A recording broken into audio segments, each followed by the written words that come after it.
Magandang araw, bagong Pilipinas. Naandito po tayo ngayon sa Bugos City Hall kung saan ang ating mga kapulisan ay naandito para magbigay ng tulong at seguridad sa mga apektadong residente. Sa gitna ng matinding pinsalang dulot ng magnitude 6.9 na lindol noong Setyembre 30 taong kasalukuyan, muling pinatunay ng Philippine National Police sa ilalim ng Police Regional Office 7 at Cebu Police Provincial Office ang kanilang di matatawarang dedikasyon sa bayan sa pamamagitan ng maagap, organisado at makataong relief at rehabilitation operations sa mga apektadong komunidad, lalo na sa lungsod ng Bugo at mga karatig bayan.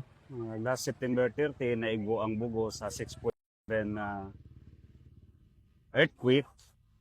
So, devastated yun ang pipila ka barangays. Daha tayo 33 ka patay, pipit mga 15 ka buildings nga dagpo ang nag-collapse. Then, immediately, nagresponde ang atong mga personnel sa Bugo. Then, paspas maning tabang ang mga augmentation forces gikan sa regional headquarters ug sa mobile forces. Pagkaugma dayon, daghan na kaayo ang support gikan sa mga NGOs o sa other law enforcement agencies. Nahuman na ang retrieval operations after more than 1 day nga search and rescue, then pagkakaroon rehabilitation na lang o pagtabang sa mga napiktahan. Sa pamumuno ni Police Colonel Abubakar Rodang Mangilan Jr., pinangunahan ng CPPO ang agarang pagresponde sa pangangailangan ng mga nasalanta.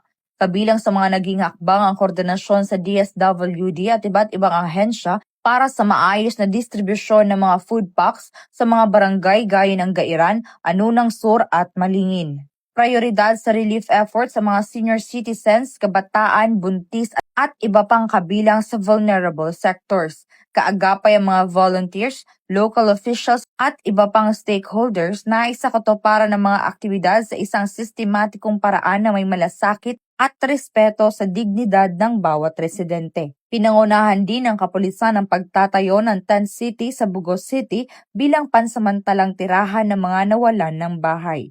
Sa tulong ng PNP Maritime Group at Philippine Army, isinagawa ang mabilis na pagtatayo ng mga tulda, paglalatag ng sahig na may plywood, at pagsisiguro ng kaayusan at kaligtasan sa evacuation sites.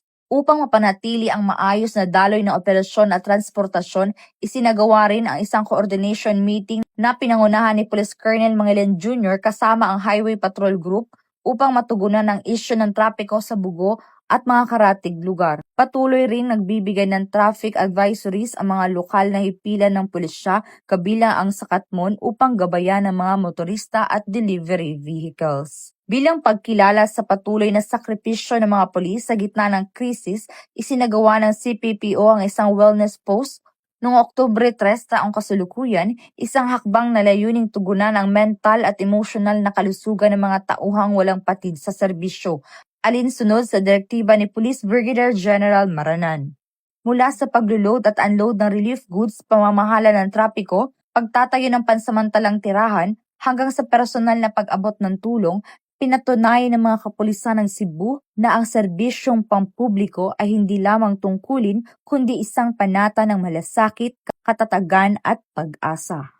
Mula dito sa Bugos City, ako ang inyong Police News Network Correspondent, Patrolwoman Judah Ticanor, alagad ng batas, tagataguyod ng Balitang Pulis.